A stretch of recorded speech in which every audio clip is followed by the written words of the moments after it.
So the car's all loaded. Epic adventure time. Let's go.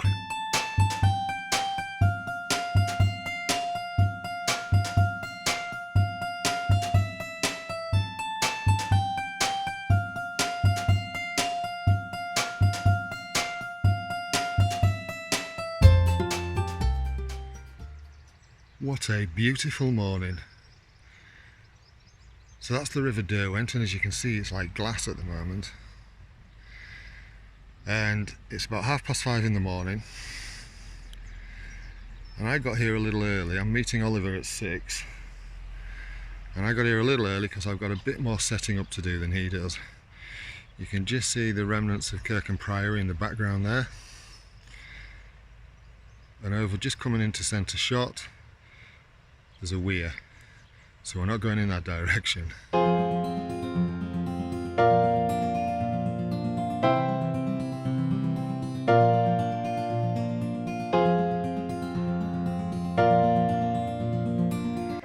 There it is, kayak in the centre, and then all the rest of my gear.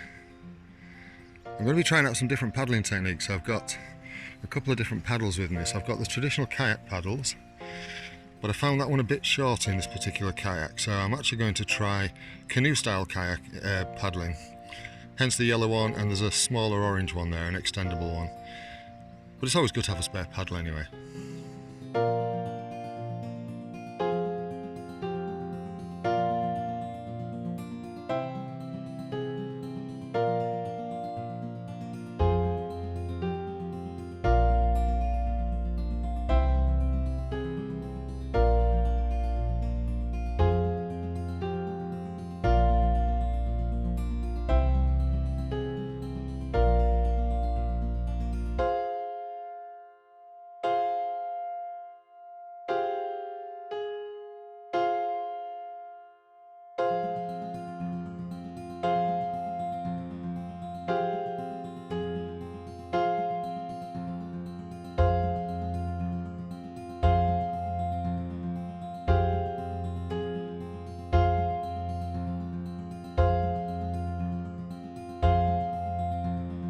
Good morning, and here we are, just about ready to get on the water. Say hello, Oliver. Hello. Oliver. How are you doing? And we're just about to go on our epic SUP/kayak trip. Let's call it the drop stitch trip up the Derwent. Hey, I quite like that. The drop stitch trip up the Derwent. Hopefully no punches. Incidentally, I've definitely christened that as a female. Okay. Yeah, because I've never wanted to take any male up the ooze. It just sounds wrong, doesn't it? It just sounds so wrong. It does a bit. I'm going to take him up the ooze. Well, let's call this one a female. Yeah, definitely. Don't have a name for it yet. We'll think of that over the weekend. This is shall Water Beast. Okay. Because I call my car the Beast, right? So I call that Water Beast because it's like, what a beast! What a beast. I like it. I like it. Anyway, we're just about to get in the water, and I'll tell you when we're setting off.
we've been paddling for just over 3 hours, and we've pulled in. We finally managed to find a field where we could pull in, drag some stuff out of the kayak, and hopefully, well, not hopefully, we are going to make some breakfast. Yeah, 6 miles we've done so far. Have we done 6? It's just saying exactly 6 miles, yeah. That's pretty good going, 6 miles so far.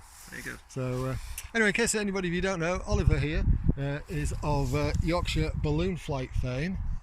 Here we are. And I'll put a link in the description. If you've never been on one of his balloon flights, you'll really enjoy yourself. He's taken me up before in the balloon, and we had a great time. Just about survived. Book with Yorkshire Balloon Flights. It'll be an adventure. It will be an adventure.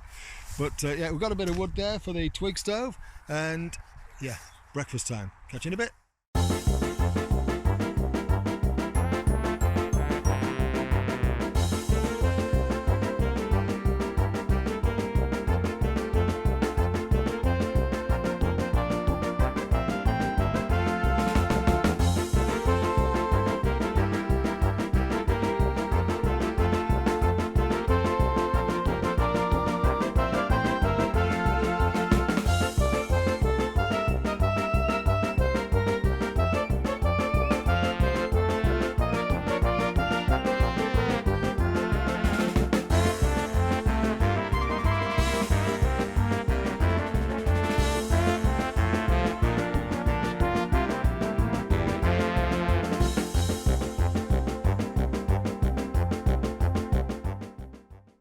Whew, that was breakfast done, and I have to say that while I've been looking for camping gear, apart from how brilliant these 2 stoves are and the zebra billy can, which I've yet to use, one of the best things I have found so far is this.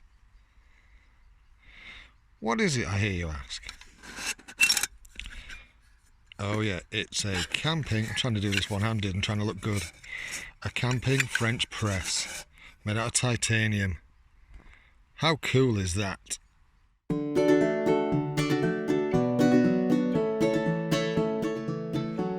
Okay, we've just hit a little bit of a sticking point on the Derwent. There's this all the way across. Ollie's risking it for a biscuit and going first, which is very decent of him.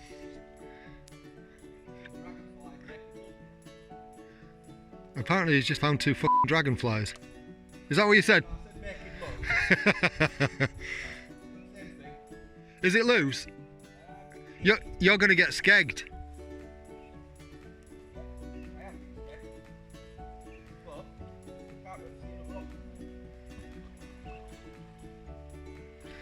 Oh, this is going to be interesting. Right, I'm going to turn this camera off and go and see what the score is, see if I can nudge him along.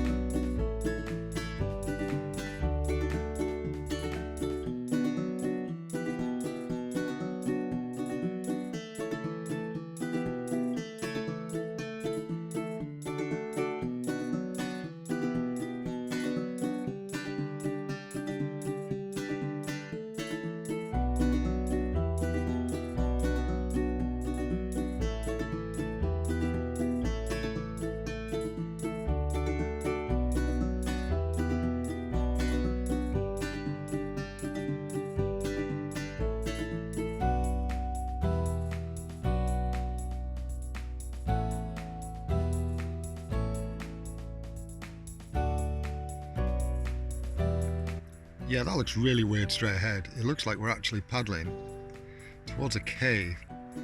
Even though we're not, it's just the way the light's shining, but here goes. And just so you're aware, we're way past Malton now. We're heading towards the A64. And keep getting covered in little... You're getting some sandflies and stuff. Those little thunderbugs. Yeah. Horseflies. Horseflies. Yeah, it's because you're a nag. Let's go.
Well, we've got set up for the night, and we actually did how many miles roughly? I think it was 14 exactly in the end.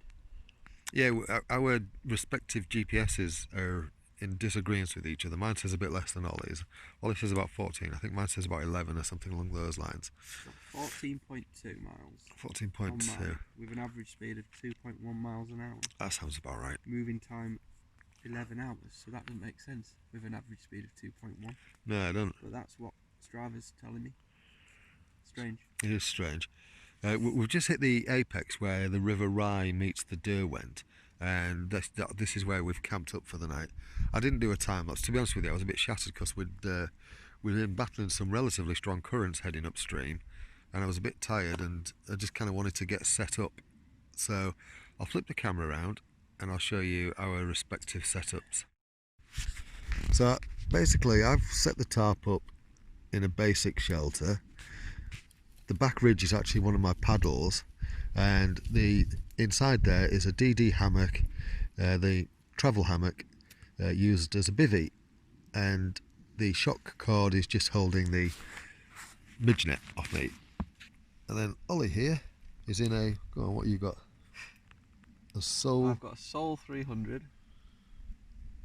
Where was that Van from? Gogh.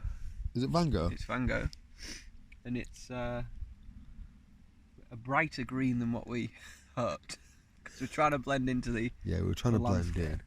I mean, we have found this nice kind of fieldy area. I mean, obviously that's the other side of the river that you're seeing now, but behind us is just open field, and it looks ungrazed. It doesn't look like it's been used for cattle or anything, so we decided to risk it for a biscuit. And there's certainly no cattle in the field right now, is there? So. No, there isn't. And you can just see Ollie's board, the white edge of Ollie's board on the riverside down there, and my kayak is just in the river, well tied up, so it's in like a little eddy, so it shouldn't be going anywhere. Right, that's it for now. We're just warming our tootsies, and about to get classy. Red wine in a bag, that's how you do class. Absolutely. Camping with class. Festival style. Red wine in a bag.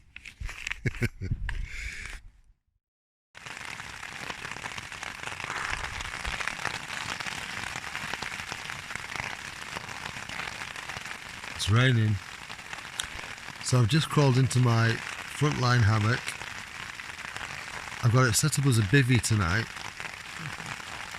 with a tarp, and it's absolutely chucking it down now, and I have no idea whether this is going to work or not. It's going to be fun. And Ollie's tucked away in his little tent.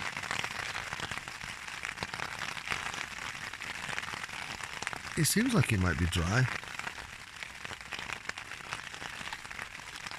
I've only got one end of the mosquito net thing actually tied up.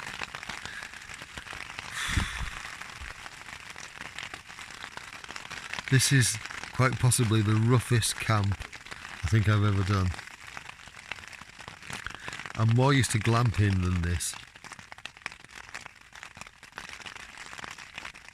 Are you alright in there, Ol? Yeah, mate, you okay? Yeah, still relatively dry. It's coming down now, isn't it? It's certainly coming down. It's supposed to rain tomorrow, but we're getting all the rain tonight by the look of it. So, hey, what the hell? But the kayak's going to be full of water tomorrow, because that's just a big bucket. Anyway, see you in the morning.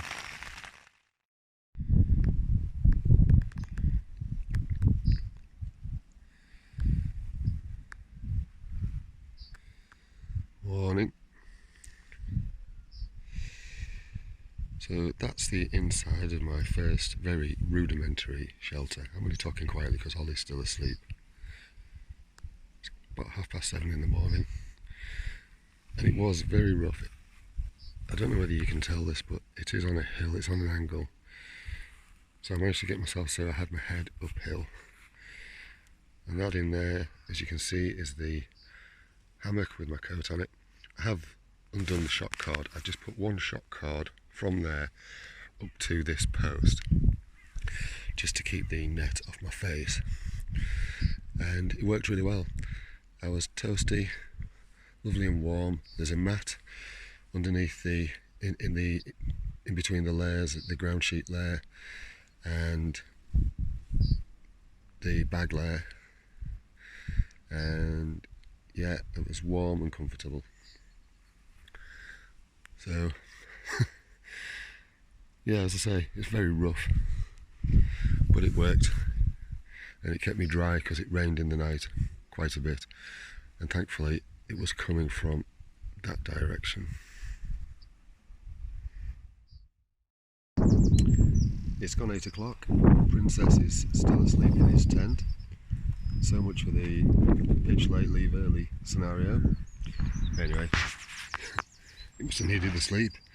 And I've got a mess burner going in the Lixada wood gas stove. A bit of a shield. Getting ready for some coffee. Nice. Okay, so we're just about to set off for day 2. Got everything back in the boat. I've got a lovely bite on my knee. Look at that. That's a perler, isn't it? And it was hard work yesterday. We've had a bit of a change of plan today, and Ollie's just there getting ready to launch. And we're probably going to go. The current is really strong. I'll show you. I mean, look at that. I mean, I'm in an eddy here, tucked out of the way, but you can see how fast that's shifting. And if you've seen my video where I was on the Ouse, where I made the fatal mistake of misjudging the rainfall, then yeah, this isn't about that. This is just the fact that the two rivers are merging in the same place, just upstream. So we're going to try and get up into one of the, stay on the Derwent, where it merges with the Rye, go upstream for a mile or two, 2, 3, 4 miles maybe, have a look, check it out, and then we're actually going to capitalise on the current and head back to Malton area and camp down there, so it's an easier paddle today because we're both a little bit sore and achy, and I still haven't. I'm having a love-hate relationship with this drop stitch kayak, and it's great for getting all the gear in, but I have found it hard to get comfortable. Yesterday was a real strain. I'll tell you more about that later. Are you on, Ollie? On, mate. Let's go.